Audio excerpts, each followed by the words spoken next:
James Twin for the untouchable true school sports. Let's go, baby. Bow! Be careful what you wish for because it can become a reality. Yeah.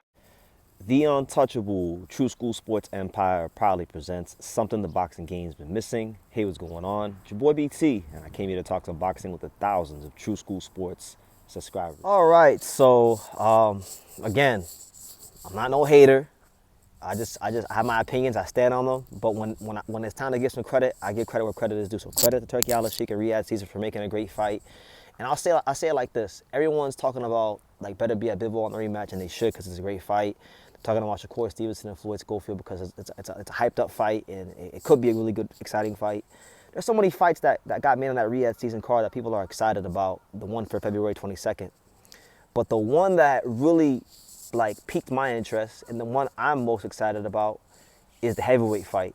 Oh yes, the big boy division, the glamour division of boxing. Two of the most informed, like hottest heavyweights in the world in terms of how great they've been fighting their last couple of fights. Joseph Parker versus Daniel Dubois for the IBF heavyweight title. That's a banger. This is one of the best fights that could have been made in any weight class in all of boxing. So this is where he will really get some credit for me for making this particular matchup. Let's talk about this matchup. So Daniel Dubois, and for me, this is maybe an unpopular opinion, but for me, he's my 2024 fighter of the year. For what he did to Filip Hrgović, unfortunately, much to my dismay, and what he did to Anthony Joshua this year, both times as the underdog, it deserves nothing but praise. And he's really evolved a lot under Don Charles. I think of Daniel Dubois and who he was when he trained with Shane McGuigan, and who he is under Don Charles. It's a night and day difference as a fighter. He's become a lot meaner. He's been fighting the way God designed him to fight, being that big Adonis. He's a unit. If anybody who's ever seen Daniel Dubois in person or even on TV, the guy is huge. The guy is when you see how big he is in person, you almost wonder why he didn't impose more of his physical advantages. But he's been doing that this year with Dubois, with Joshua and Hrgović. And so he's going to have a physicality advantage here against Joseph Parker. Parker's he's not small, but he's not like a modern day super heavyweight. He's not like 6'5", 6'6", 250 or 60 pounds like a lot of these guys are. He's more of like what the heavyweights of yesteryear looked like. More like 6'3", 6'3.5", 6'4", 230, a little lighter, but still big guy by normal people's standards. But by the heavyweight division, at this day and age, he's slightly above average to average size heavyweight. So the fight within the fight for both these guys, Dubois, I think, has to impose a size advantage and mix things up. He needs to, when the opportunity presents itself, when the gap closes, he needs to be able to push Parker back and let Parker know that he is the bigger man and the more dominant species in the ring. He's the more dominant specimen in the ring. And kind of wear on those legs and get him tired in the later rounds. And for Parker, it's going to be all about, I think, volume. How many times, how many punches can he get off? How much can he make? Like for Parker, it's all about how much can he make Daniel Dubois work per round. What kind of work rate can he force Daniel Dubois? What kind of pace could he force Daniel Dubois to fight in round by round? And maybe he could hurt him. Like I think Parker could probably hurt Daniel Dubois around like 8th or 9th round. But I think his path to victory is going to be something like, grinding him out, outworking him, winning a decision because of his hand speed, his conditioning, and his granite chin. And one thing about Parker, he got stopped by Joe Joyce that one time, but Joseph Parker has a granite chin. He's fought some punchers. He's fought Joshua. He's fought Zhang. He's fought Wilder. Never been knocked out by any of them.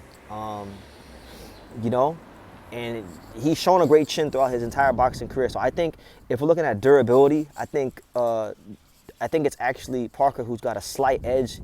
He's got an edge in the durability department. Dubois' durability has improved. Like, I don't know how you improve your durability, but like this year he's been hit with some big shots by Anthony Joshua.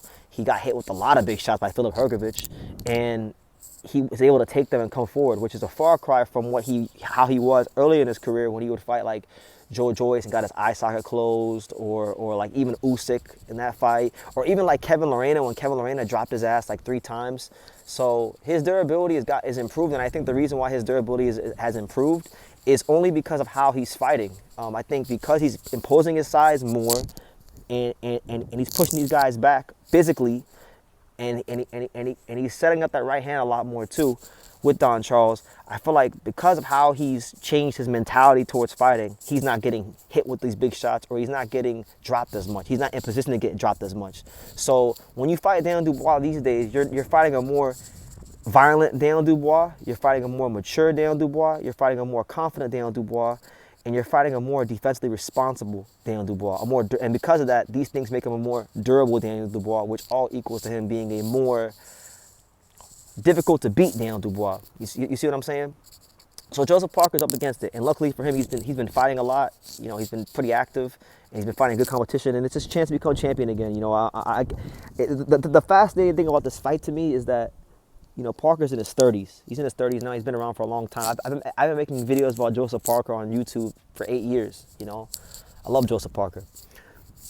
Been great for boxing. But I would say at his age right now, Joseph Parker's in his prime. Andy Lee, at the end of his career, at the end of Joseph Parker's career, has been able to get the best out of Joseph Parker from a mental standpoint, from a physical standpoint, from a tactical standpoint.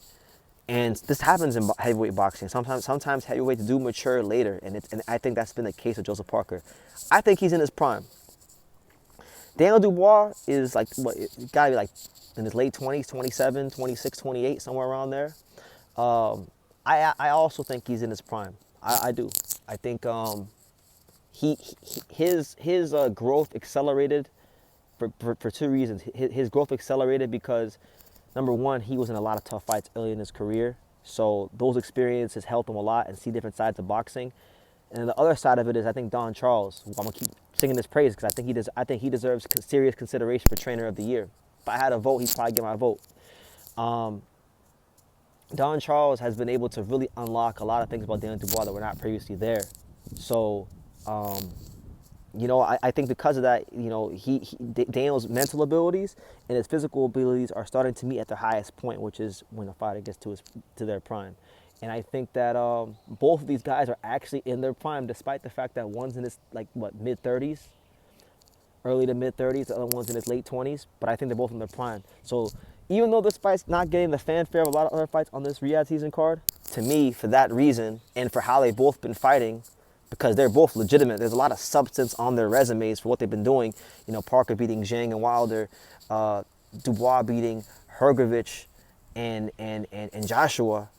I mean, come on. And then, you know, in my opinion, I thought, you know, not to bring it up again, but I thought he stopped Usyk and they robbed him of that, but that's neither here nor there. This is a great fight. The one I'm most excited about. Huge fan of both guys.